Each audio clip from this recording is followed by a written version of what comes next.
Hello friends, subscribe button को click करें और बेल आइकन को दबाएं ताकि सारी नोटिफिकेशन आपको समय पर मिलती रहें।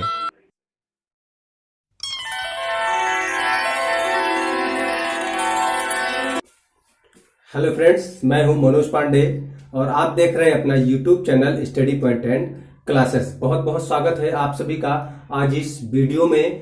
आज इस चैप्टर में हम सॉल्यूशन के लास्ट टॉपिक 1/2 फैक्टर की बात करने वाले हैं और इसके बाद ये चैप्टर हो जाएगा समाप्त।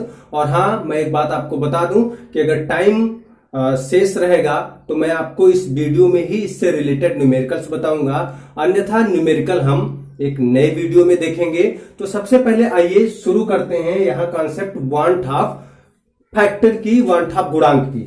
तो 1/2 गुणांक को समझने से पहले मैं आपको बता दूं, सबसे पहली चीज हमें जानना जरूरी होगा यहाँ असामान्य मोलर द्रव्यमान। असामान्य मोलर द्रव्यमान क्या है? तो आपको मैं याद दिला दूं कि हम जो पढ़ रहे हैं वो कौन सी कैटेगरी पढ़ रहे हैं? हम कोलिगेटिव प्रॉपर्टी पढ़ रहे हैं। कोलिगेटिव प्रॉपर्टी यानी कि अणुसंख्यक गुणधर्म। तो ये जो भी प्रॉपर्टी अभी हमारे सामने आ रही, ये सारे रिलेटेड है किनसे? अणुसंख्यक गुणधर्म से। अणुसंख्यक गुणधर्म किसमें पढ़ रहे हैं? हम सॉल्यूशन में पढ़ रहे हैं, विलयन में पढ़ रहे हैं। तो आइए मैं आपको सबसे पहले असामान्य मोलर द्रव्यमान को बताता हूं कि असामान्य मोलर द्रव्यमान आखिर हमको मिलते कैसे हैं। ठीक है, तो जब कभी भी हम सॉल्यूशन बनाते हैं, कभी भी कोई सॉल्यूशन बनाएं जिसमें हम क्या करते हैं कि किसी विलायक में विलय को डालते हैं, यानी कि जो वाष्पशील विलय होते हैं, उस विलायक होते हैं, उसमें हम क्या डाल देते हैं? अवाष्पशील ठोस विलय। तो जब किसी भी विलयन में हम देखें, जब ठोस विलय मिला होता है तो 3 तरह की कंडीशन वहां मिलेगी। वो तीनों तरह की कंडीशन कौन कौन है, सबसे पहली चीज मैं आपको उसी से अवगत कराऊंगा।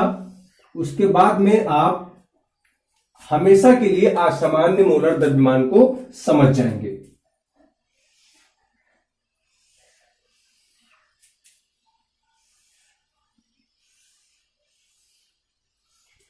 ये देखिए, हमारे पास 3 पॉट हैं, बर्तन हैं। जनरली मैं इसकी बात करता रहता हूं हमेशा। अब देखिए क्या करते हैं हम कि इसमें विलायक पहले से मौजूद है सारे में। ठीक है, अब देखो भाई, केमिस्ट्री पढ़ना है तो फील करना होगा आपको थोड़ा थोड़ा, और ऐसे नहीं, दिल भी मिलना चाहिए हमारा और आपका। ठीक है, आप हमें अच्छे से समझो। बहरहाल मैं तो आपको देखता नहीं हूं, लेकिन आप हमें देख रहे हैं, आपका प्यार हमें मिल रहा है। मैं आपका दर्शन आपके प्यार में ही कर रहा हूं। ठीक है, चलिए, तो यहां समझना जरूरी हमें, और मैं आपको तो समझा ही रहा हूं, आप हमें समझें। ये 3 कंडीशन हमने बताई, किनकी?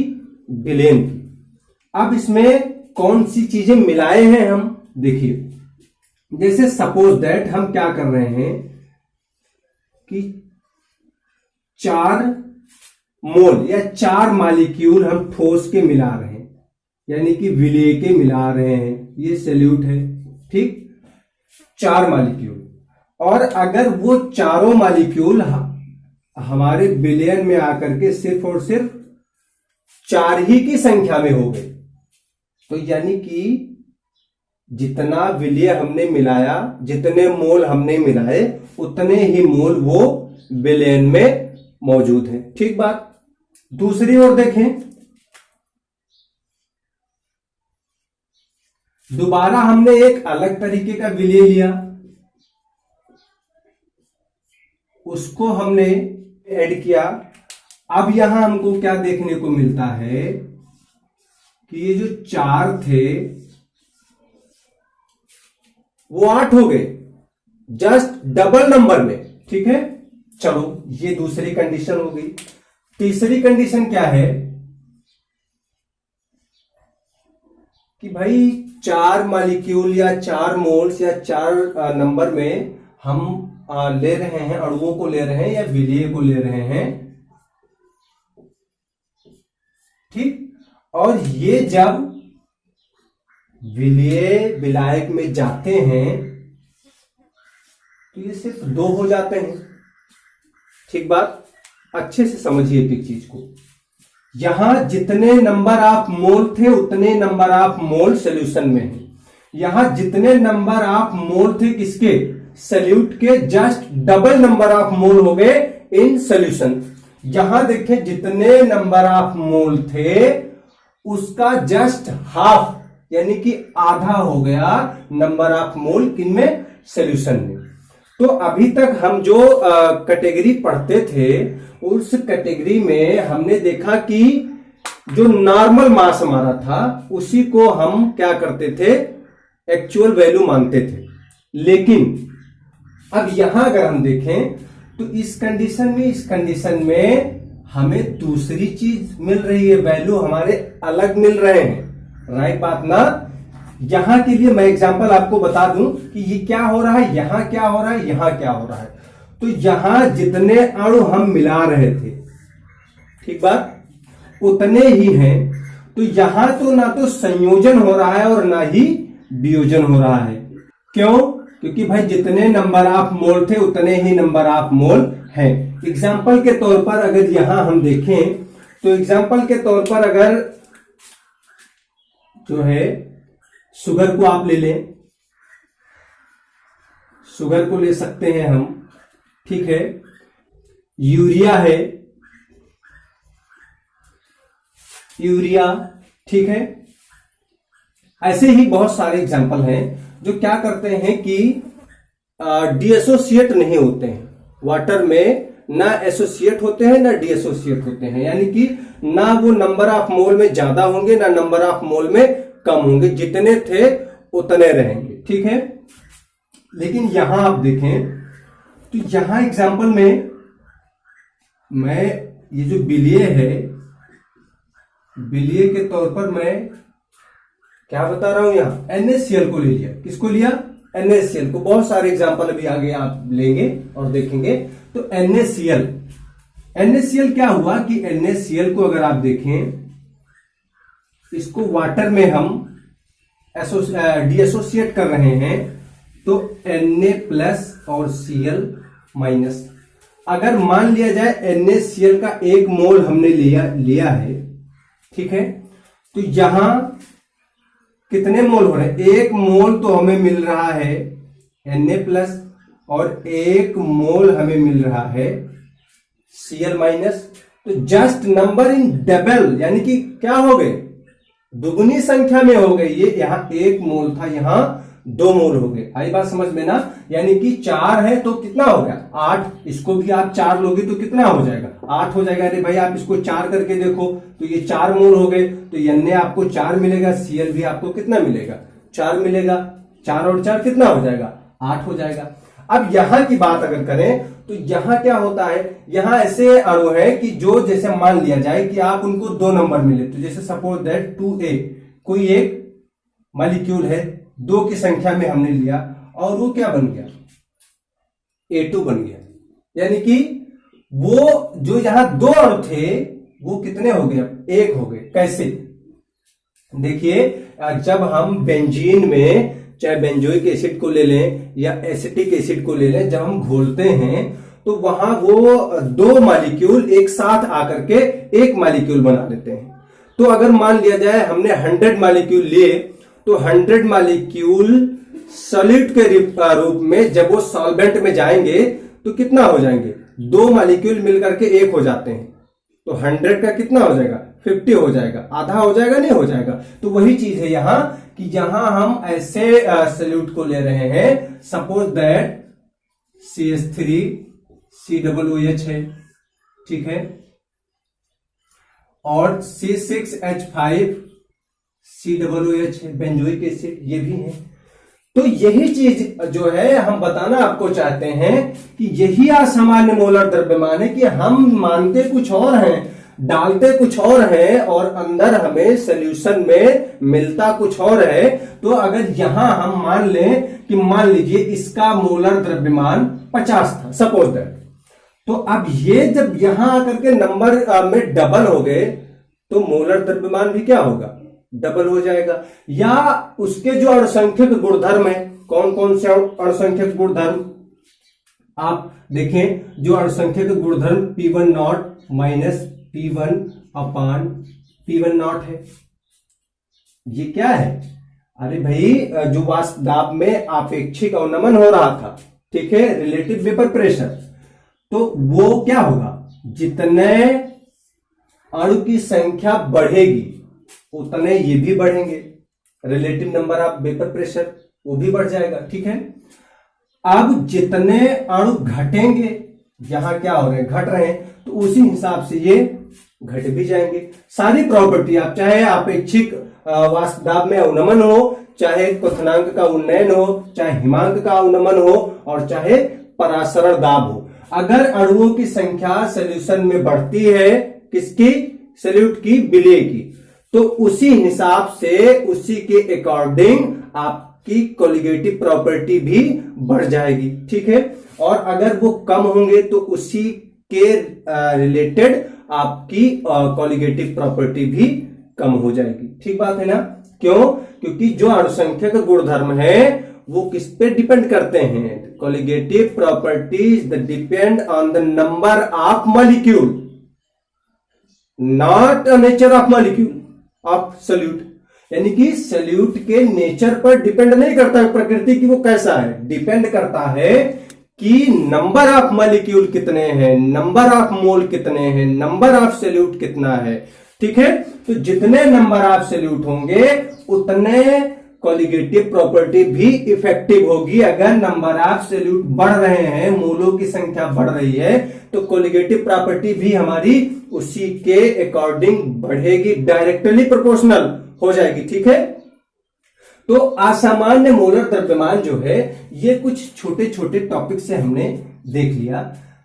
अब इससे पहले जो हम अभी अणुसंख्यक गुणधर्म पढ़ रहे थे, वहां यही पढ़ रहे थे कि जितना हम लेते थे उतने विलयन में मान लेते थे। क्यों? क्योंकि ये शुगर है, यूरिया है, ये सारी चीजें जो हैं ये डीएसोसिएट नहीं होती हैं। बात आ गई समझ में ना। जहां NaCl डीएसोसिएट हो रहा है, टूट रहा है, वियोजन हो रहा है, ठीक बात है। यहां अगर देखें, विलय जो है वो जब विलायक में डाला गया, कौन, चाहे CH3COOH या C6H5COOH, तो वो नंबर में आधा हो गया। तो यानी कि दो दो मॉलिक्यूल क्या हो रहे हैं, जुड़ रहे हैं। ये ऐसे दो दो मॉलिक्यूल जुड़ जाएंगे और एक अणु की तरह व्यवहार करने लगेंगे। ये दो मॉलिक्यूल एक साथ जुड़ करके एक अणु की तरह बिहेव करने लगेंगे, जिससे नंबर ऑफ पार्टिकल क्या देखें, पहले से हमको कम नजर आएंगे, ठीक है। तो यहां जो हमारी कोलिगेटिव प्रॉपर्टी होगी वो हमारी अपेक्षा के अनुरूप कम आएगी। अब हम भाई ऑब्जर्व करेंगे कि 4 थे, लेकिन जब विलयन बना तो विलयन में वो 2 ही मिले। तो 4 के हिसाब से अगर हम कैलकुलेट करेंगे तो मामला हमारा डिफर आएगा, नहीं आएगा, आएगा, अंतर आएगा मामले में। अब ध्यान दें कि असामान्य मोलर द्रव्यमान की डिफिनेशन अब देखें आप, तो डिफिनेशन में आपको क्या मिलेगा कि ऐसा मोलर द्रव्यमान जो अनुमानित या सामान्य मान की तुलना में कम या अधिक हो। यानी कि जितना हम मानते हैं, जितना हम क्या करते हैं, ऑब्जर्व करते हैं, उसके हिसाब से कम या ज्यादा हो जाए, वो क्या कहलाता है, असामान्य मोलर द्रव्यमान। जैसे यहां जितना था उतना है, ये नॉर्मल मास है, ठीक है, नॉर्मल मोलर मास है। यहां क्या हुआ, डबल नंबर में हो गए, तो क्या हो गया, ये हमारे सामान्य मान से क्या हो गया, अधिक हो गया। यहां देखें तो 4 थे 2 हो गए, यानी कि सामान्य मान से क्या हो गया, कम हो गया। तो जब ये सामान्य जो हमारा नॉर्मल मोलर मास है उससे कम या ज्यादा हो जाएंगे तो ये एबनॉर्मल हो जाएगा, असामान्य मोलर मास हो जाएगा। तो इसकी व्यवस्था को सुधारने के लिए एक साइंटिस्ट की एंट्री हुई, वॉन थॉप, जो एक वैज्ञानिक थे। उन्होंने बताया कि इस चीज को हम इसी के जैसे कैलकुलेशन में इसको सेट कर सकते हैं, शुद्ध कर सकते हैं, और हमारी जो वैल्यू आएगी वो भी बिल्कुल एग्जैक्ट आएगी, ठीक है। तो इसको हम हटाते हैं और शुरू करते हैं वॉन थॉप से रिलेटेड कुछ नेक्स्ट बातों को, ठीक है।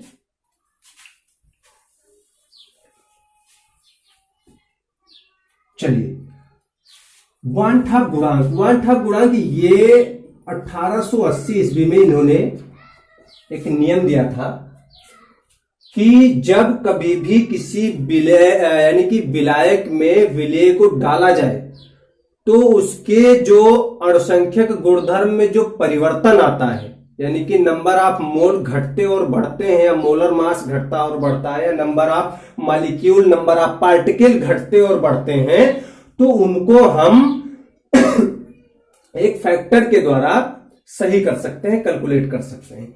उस फैक्टर को उन्होंने क्या बताया, आई। जो वान ठाप फैक्टर है वो क्या है, आई से वान ठाप फैक्टर को हम इंडिकेट करते हैं। अब वान ठाप फैक्टर निकालते कैसे हैं, बहुत सारे जो है एग्जाम्पल हैं, कुछ एग्जाम्पल को लेते हैं और वान ठाप फैक्टर की चर्चा करते हैं, ठीक है। देखिए, जैसे अभी मैंने एक एग्जाम्पल लिया था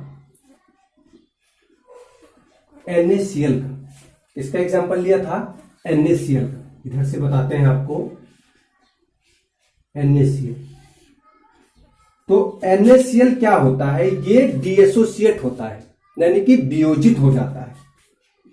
जब इसको हम एक्वस सॉल्यूशन बनाते हैं NaCl को, तो ये डीएसोसिएट होता है किसमें, Na प्लस में और Cl माइनस में, Na प्लस में और Cl माइनस में। तो यहां Na प्लस का कितना मोल है, अगर मान लें ये 1 मोल है, तो यहां Na प्लस का 1 मोल मिल रहा है और Cl माइनस का 1 मोल मिल रहा है, ठीक बात है।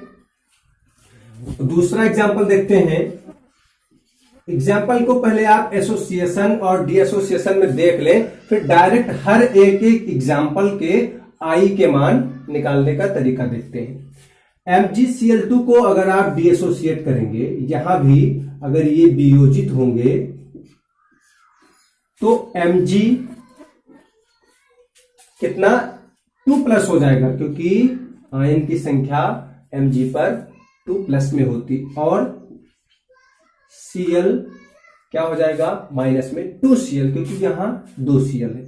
अब यहां भी नंबर ऑफ मोल देखें तो 1 मोल थे, यहां नंबर ऑफ मोल देखें तो 1 मोल हमें मिल रहा है Mg2 प्लस का, और 2 मोल मिल रहे हैं किसके, Cl माइनस के। ध्यान रखें, किसी भी अणु, परमाणु, आयन या यौगिक के बाईं ओर जो संख्या लिखी होती है वो उनकी यूनिट की संख्या होती है कि कितने यूनिट में है, और अगर कुछ नहीं लिखा होता है तो उसको 1 मानते हैं। कितना मानते हैं, 1। जैसे यहां कुछ नहीं लिखा है तो कितने मोल मान लिया हमने, 1 मोल। यहां कुछ नहीं लिखा है, कितना मान लिया, 1 मोल। यहां 2 लिखा है तो इसको कितना मान लिया, 2 मोल मान लिया, ठीक बात है। अब और एग्जाम्पल एक लेते हैं, K4FeCN का होल 6। ये कोऑर्डिनेशन कंपाउंड है, इसको भी पढ़ना है हमको, लास्ट चैप्टर के आसपास में ये आपको मिलेगा फर्स्ट पेपर में आपके, ठीक है। इसको भी अच्छे से रीड करेंगे जब टाइम आएगा तो ये भी डीएसोसिएट होंगे जब, अभी कुछ एग्जांपल आपको डीएसोसिएट के ही बताते हैं, फिर आपको एसोसिएट के बताएंगे। तो ये 4K प्लस में और प्लस FeCN के होल 6 4 माइनस में, ये वियोजित हो जाएंगे। यहां मैंने आपको बताया बाईं ओर कोई संख्या नहीं लिखी है, इसको हम 1 यूनिट में मान सकते हैं, 1 मोल मान लिया, या 1 कण मान लिया, या 1 पार्टिकल मान लिया, या कुछ भी मान लिया, ठीक है। नंबर आप सिर्फ सिंगल होना चाहिए और वो अणुओं की संख्या होनी चाहिए, कोलिगेटिव प्रॉपर्टी के अंतर्गत रिलेटेड होना चाहिए। यहां आप देखें 4 मोल 4K, यहां कुछ नहीं 1 है तो 1 मोल, ठीक बात। ये हो गया डीएसोसिएशन का। और देख ले Al2SO4 का होल थ्राइस, इसको भी देख लें।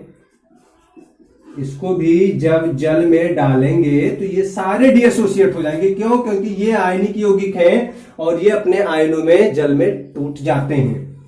तो 2Al3+ और जो सल्फेट हमारा होगा SO4 कितना है 3, तो 3SO4 और कितना 2- आयन को बैलेंस देखें, 3 × 2 6, 3 × 2 6, 6 + 6 इक्वल टू ये क्या हो जाते हैं, न्यूट्रल हो जाते हैं। ठीक है, यहां हमने जो दिखाया ये 100% डीएसोसिएशन मैंने दिखाया कि 1 मोल हमने ले लिया तो पूरे के पूरे मोल डीएसोसिएट हो जाते हैं। लेकिन ऐसा नहीं होता है कि जैसे 1 kg नमक हमने किसी में डाल दिया तो पूरा नमक Na और Na+ और Cl- में वियोजित हो जाएगा, ऐसा नहीं होता है। कुछ पार्टिकल ऐसे होते हैं जो अपनी मूल अवस्था में बने रहते हैं, उसको भी अभी आगे हम देखेंगे कि कैसे कितने बने रहते हैं। ठीक है, तो Al2SO4 का वियोजन किया 2Al3+ में और 3SO4 2- में। ठीक बात है। अब ये हो गया डीएसोसिएशन, वियोजन। ठीक है, अब कुछ आपको हम दिखा दें एसोसिएशन का। ठीक है, तो एसोसिएशन में CH3 COOH को ले लें, कितने नंबर में, 2 नंबर में, और एसोसिएट कर दें। एसोसिएट मीन्स संगुणित कर दें, संगुणन हो जाएगा। यानी कि जब इसको हम कहां डालते हैं, बेंजीन में। ध्यान रखना, जब CH3 COOH को हम बेंजीन में डालते हैं तो ये डाइमर बना लेते हैं। क्या बनाते हैं, डाइमर, यानी कि ये ऐसे बनाते हैं CH3 COOH। जो दो अलग अलग थे, इनको दो को हम अलग अलग लिख सकते हैं, वो दोनों एक साथ हो गए, एक साथ हो गए, दोनों एक साथ हो गए। ठीक है, कैसे एक साथ हो गए, देखिए मैं आपको दिखाता हूं, यहां फिगर बना के दिखा दे रहा हूं। CH3 C double bond O और OH, ये CH3 COOH का एक मॉलिक्यूल और हमारे पास है ना, 2 मॉलिक्यूल हैं, CH3 COH और डबल बॉन्ड O। एक CH3 COOH ये है, एक CH3 COOH ये है। इनको दोनों को जब हम रिएक्शन में लेते हैं, ऐसे जैसे ये 2 नंबर में है ना, ये दोनों को हमने क्या कर दिया, अलग अलग लिख दिया।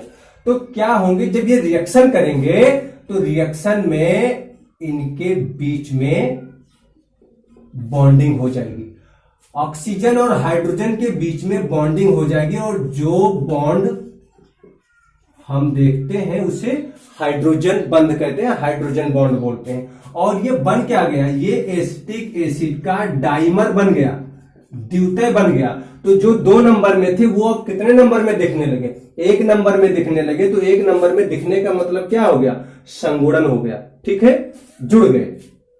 और क्या, और ले सकते हो आप, जो है बेंजोइक एसिड भी ले सकते हो, यहां C6H5 कर सकते हो, बाकी सेम चीजें ऐसे रहेंगी, और ये भी डाइमर बना लेंगे जब इनको बेंजीन में घोला जाएगा। तो अब मैं यहां जो बात करने वाला हूं कि वान टॉप गुणांक का कैलकुलेशन इसमें कैसे करेंगे। तो बच्चों बहुत अच्छे से आप इसको देखिए, वीडियो को बिल्कुल भी स्किप ना करो। क्यों? क्योंकि ये बहुत ही इंपॉर्टेंट बात है, आपके नीट की परीक्षा में भी, आपके और कॉम्पिटिटिव तमाम एग्जामों में इस तरीके के क्वेश्चन पूछे जाते हैं। और जहां एक नॉर्मल सी मिस्टेक से बच्चे मार्क्स को क्या कर देते हैं, खो देते हैं। तो जब तक आप अच्छे से नहीं देखेंगे तब तक आपको समझ में नहीं आएगा। और मैं फिर बता दूं कि इसको जानने से पहले आपको कॉलिगेटिव प्रॉपर्टी जानना बहुत आवश्यक है। अगर कॉलिगेटिव प्रॉपर्टी आप नहीं जानेंगे तो ये चीज आपको बहुत मुश्किल से समझ में आएगी। तो कॉलिगेटिव प्रॉपर्टी को एक बार आप पढ़ लें, पीछे के कई लेक्चर हैं इसी सीरीज के, जिसमें आपको सारी कॉलिगेटिव प्रॉपर्टी अलग अलग करके पढ़ाई गई है और न्यूमेरिकल सहित पढ़ाया गया है। ठीक है, चलिए तो अब आई देखते हैं, आई कैसे निकालेंगे यहां। ठीक बात, तो आई के लिए कई तरह के मान हैं, मैं बताऊंगा आपको। आई इक्वल टू हम क्या कर सकते हैं कि जो हमारा, अगर मोलर द्रव्यमान की बात करें, ठीक, तो आई के लिए सबसे पहले कई चीजें हैं सामान्य मोलर द्रव्यमान,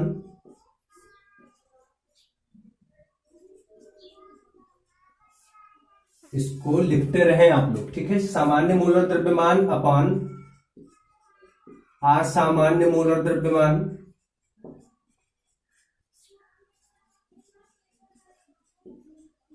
ठीक बात। दूसरा क्या है,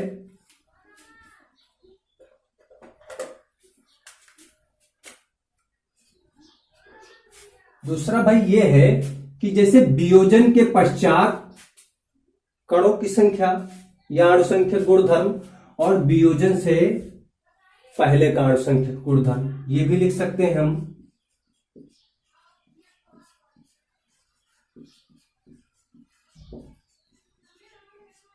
वियोजन के पश्चात कुल कणों की संख्या, ठीक, और वियोजन से पूर्व कुल कणों की संख्या, ठीक। यानी कि टोटल नंबर ऑफ मोल्स या total number of particle of solute after dissociate and total number of particle or moles before dissociate, यानी कि डीएसोसिएट से पहले और डीएसोसिएट के बाद। ये एक फार्मूला हो गया। दूसरी चीज, ये संगुणन के लिए कैसे लिखे इसको, अगर संगुणन हो रहा है, ठीक बात है, तो संगुणन में कि total number of particle after associate by total number of particle before associate, ठीक है। यानी कि संगुणन के पश्चात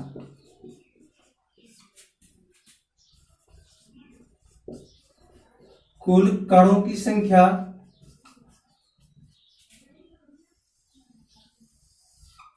और फिर संगुणन के पूर्व यानी कि पहले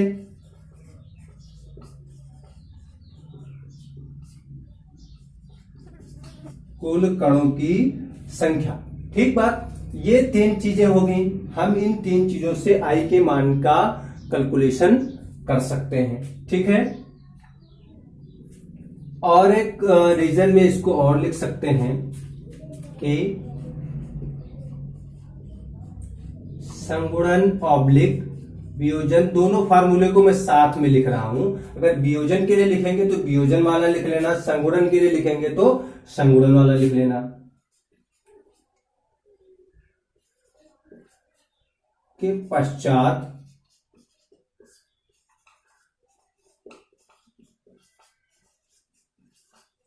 कुल मोलों की संख्या, यानी कि किसी से भी आपको मिल जाए, चाहे कण से मिल जाए, चाहे द्रव्यमान से मिल जाए, चाहे मोल से मिल जाए, हर कंडीशन में आप आई का मान निकाल सकते हो, ठीक है। भाई दो दिल मिलना चाहिए, पढ़ाई को करने के लिए दो दिल मिलना चाहिए, आपका और मेरे चैनल का। संगुणन वियोजन के पूर्व कुल मोलों की संख्या, हाँ भाई वही चीज हम कह रहे हैं जो आप सोच रहे हो कि मोल से भी निकाल सकते हैं, द्रव्यमान से भी निकाल सकते हैं, कणों की संख्या से भी निकाल सकते हैं। तो अब क्यों ना निकाल के दिखाया जाए, चलो दिखा दिया जाए निकाल के। चलो शुरू करते हैं। आओ, NaCl के लिए ले रहे हैं सबसे पहले I बराबर, ठीक बात। तो अब आप किसी फार्मूले को ले जो आपको दिख रहा है। यहां नंबर ऑफ पार्टिकल दिख रहे हैं, आपको नंबर ऑफ पार्टिकल भी दिख रहे हैं। यहां एक अणु है और यहां ये दो आयनों में टूट रहे हैं, ये भी आप ले सकते हो कणों की संख्या के आधार पर। मोल में हमने मान लिया एक मोल है, यहां एक मोल और एक मोल, ये दो मोल है। मोलों की संख्या के हिसाब से भी ले सकते हैं, ठीक है। तो किसी भी तरीके से आप लें। तो डिएसोसिएट में हम देख रहे हैं वियोजन में, तो वियोजन के पश्चात कुल कणों की संख्या कितनी है, एक और एक दो, या कुल मोल कितने हैं, एक और एक 2, ठीक। और उससे पहले कितने हैं, एक, उससे पहले वियोजन से पूर्व यानी कि पहले, ठीक है। तो कितना हो जाएगा 2, आई का मान कितना हो जाएगा 2। इसके लिए देखें MgCl2 के लिए, तो ये 2 और एक कितना है 3। After dissociate number of particles is 3 and before of dissociation number of particle is 1, यानी कि I इक्वल टू कितना 3, ठीक बात। इस रिएक्शन के लिए देखें तो यहां कितना मोल है, 1 मोल, यहां कितना मोल है 4 + 1 = 5, कितने मोल है 5 मोल। तो इसके लिए भाई I कितना हो जाएगा, number of dissociation of particles कितने हैं 4 1 5, अरे 4 1 5 है नहीं, 4 और ये 1 के नंबर में है या मोल्स में 4 1 5 बाई बिफोर कितना 1 यानी कि 5 हो जाएगा ये भी। Al2SO4 का होल थ्राइस, ये डिसोसिएट के बाद कितना होते हैं I इक्वल टू, इसके लिए देख रहे हैं तो नंबर ऑफ पार्टिकल कितने हो रहे हैं 3 और 2 5, और पहले ही कितना थे 1, तो I इक्वल टू 5, ठीक बात। अब हम एसोसिएशन में चल रहे हैं, एसोसिएट कर रहे हैं, तो एसोसिएट में यहां मैं लिख दूं कि I equal to number of particle after associate कितने हैं 2, है ना। अरे भाई 2 कहां है, 2 तो पहले हैं, बाद में दोनों कितने हो गए 1 हो गए। दिमाग थोड़ा सा रखो, ठीक है, सर को हिलाते रहो ऐसे ऐसे, ठीक है। नंबर ऑफ पार्टिकल कितने हैं 1 हैं, कब संगुणन के बाद में, और पहले कितने थे 2, 1/2, ठीक। तो I इक्वल टू कितना निकल के आएगा, हाफ निकल के आएगा, यानी कि संगुणन में I का मान घट जाता है और वियोजन में I का मान बढ़ जाता है। I का मान घटना बढ़ना हमें बता देता है। अगर I का मान 1 से ज्यादा हो रहा है तो वो संगुणन है। जैसे देखिए I कितना हो जाए, I is greater than 1, I is greater than 1, तो आप जान लीजिए वहां क्या हो रहा है वियोजन। कहीं अगर दे भी दे कि वियोजन की मात्रा या जो है वांछा गुणांक जो है वो 1 से ज्यादा है, तो इसका मतलब वहां वियोजन हो रहा है। और यदि 1 से क्या है कम है, I का मान 1 से कम है, तो 1 से कम किसमें आएगा बाबू, संगुणन में आएगा, ठीक है। तो ये कुछ I के मान मैंने आपको निकालना बता दिया, लेकिन ये ध्यान रहे कि ये 100% डिसोसिएट और 100% एसोसिएट के कंडीशन में है। अब मैं आपको बताने जा रहा हूं कि 100% ना होकर के कम होता है तो कितना होता है, उसको कैसे निकालते हैं, ठीक है। तो इसको हम मिटाई दे रहे हैं।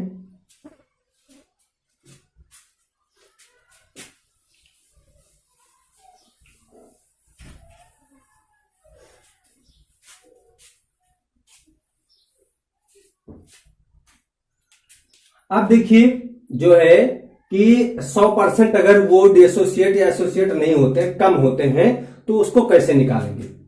जैसे सपोज दैट मान लीजिए NaCl का एग्जांपल हमने लिया, ठीक है, और NaCl के एग्जांपल में Na+ और Cl- में इसको डिसोसिएट किया। अब रिएक्शन कब, जब टाइम हमारा कितना है 0 है।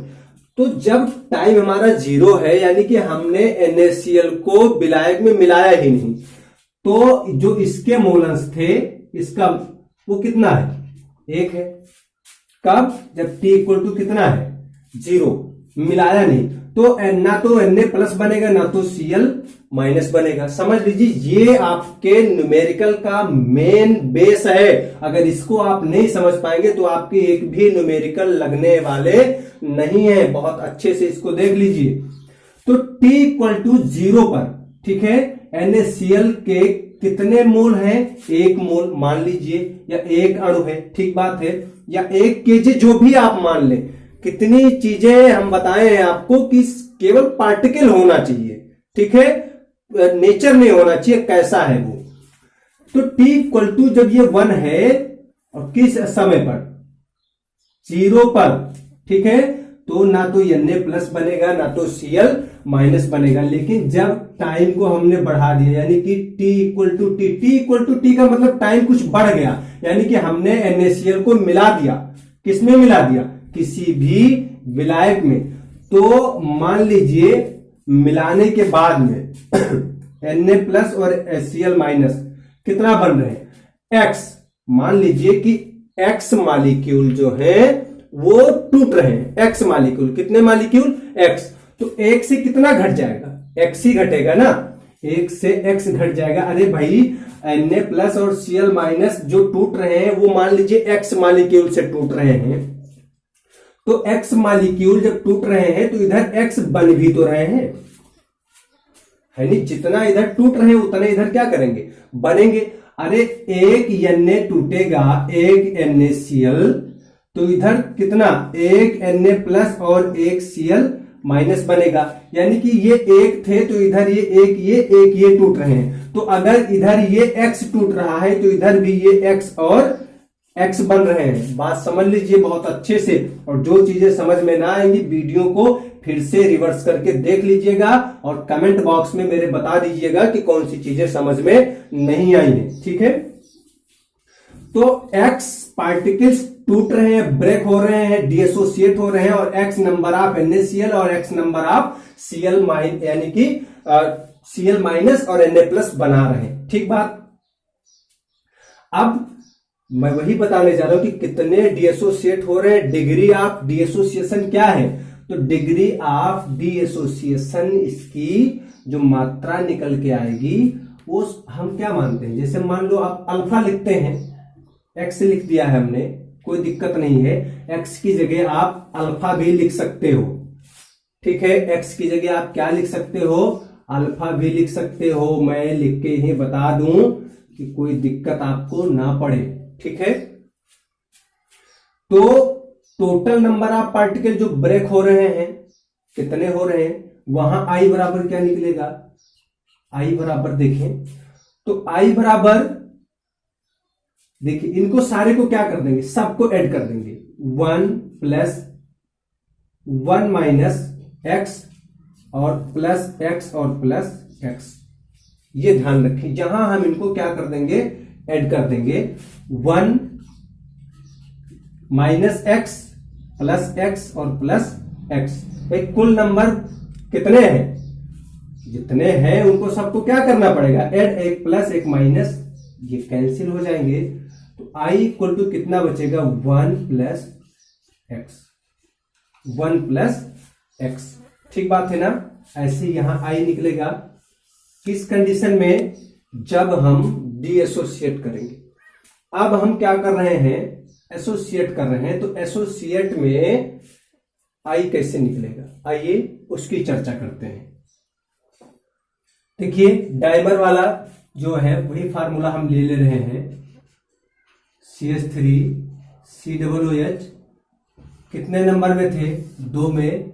और ये एसोसिएट होकर के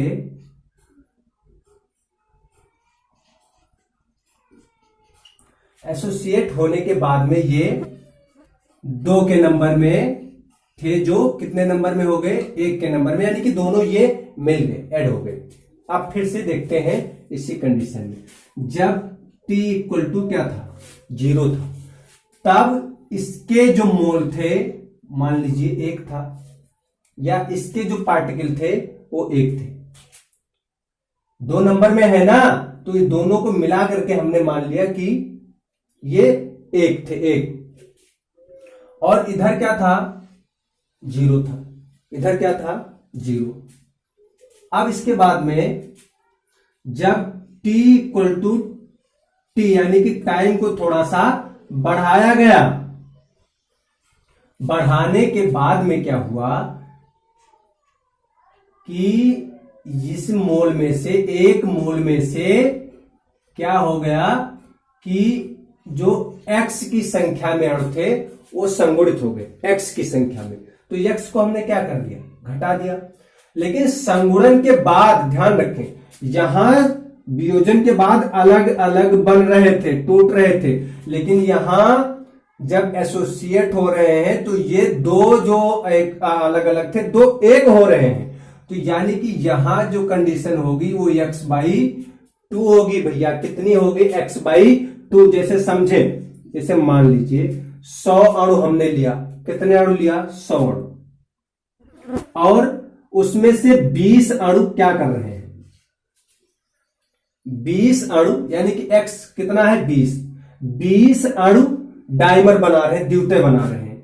तो 20 अणु अगर द्वितीय बना रहे हैं तो इधर 20/2 होगा भैया, होगा नहीं होगा, क्यों, क्योंकि जब डाइमर बना रहे हैं तो 20 थे दो, वो डबल डबल होकर के एक बना रहे हैं तो 10 ही तो बनेगा।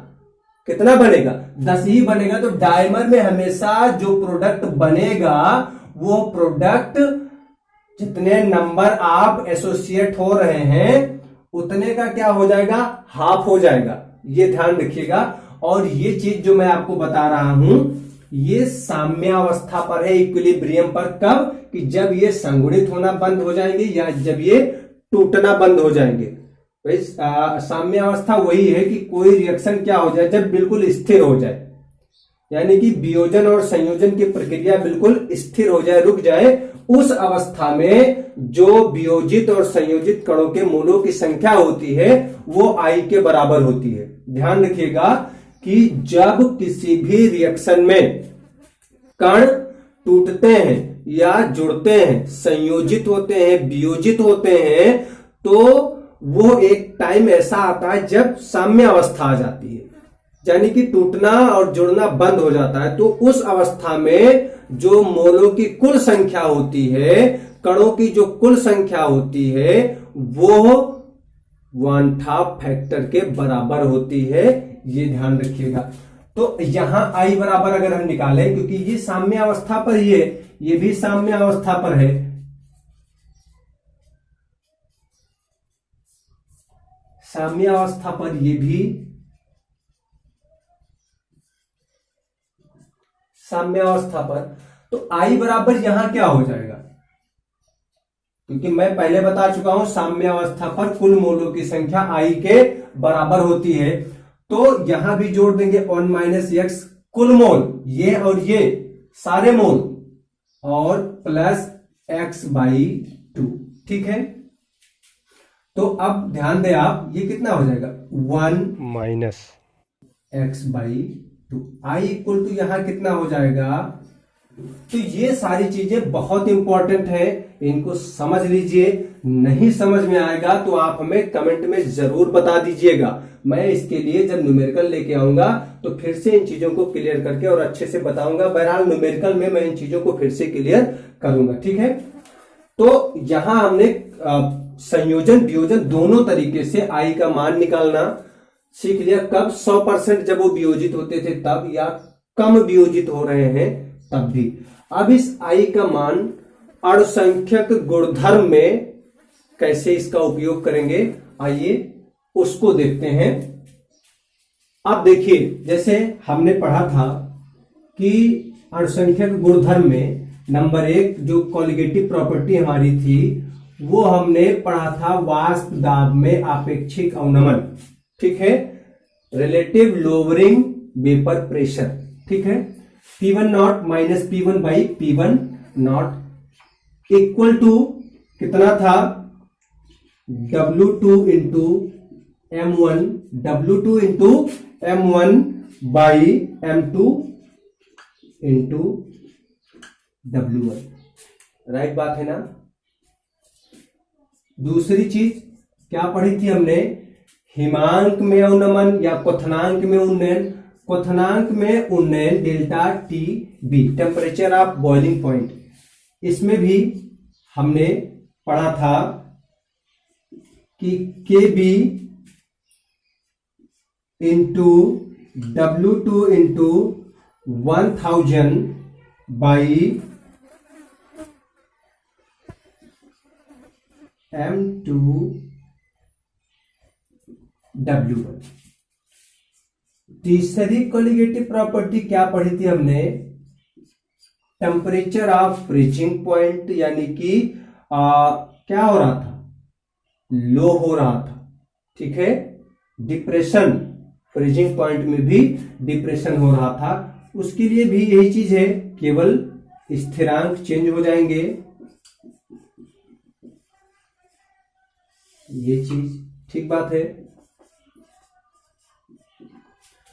और तीसरी प्रॉपर्टी के बाद जो चौथी प्रॉपर्टी हमने पढ़ी थी वो पढ़ी थी परासरण दाब। परासरण दाब इक्वल टू क्या था? W2RT upon M2 into D.